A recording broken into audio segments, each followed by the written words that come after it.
తండ్రి కాని, తల్లి కాని, తోడపుట్టిన వాళ్ళు కాని, కొడుకులు కాని, కోడలు కాని, వీళ్ళెవ్వరూ కూడా భర్త చేసినటువంటి భాగంలో లేదా ఇంటి యజమాని పురుషుడు చేసినటువంటి పుణ్యంలోంచి కాని పాపంలోంచి కాని భాగాన్ని పుచ్చుకోరు.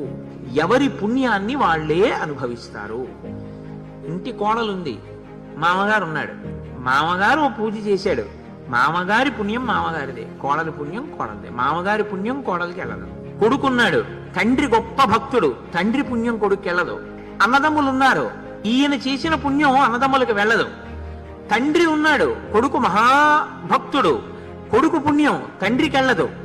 భార్య ఏమీ తెలియదు, కానీ భర్త చేసిన పుణ్యంలో సగభాగం ఆవిడిదే.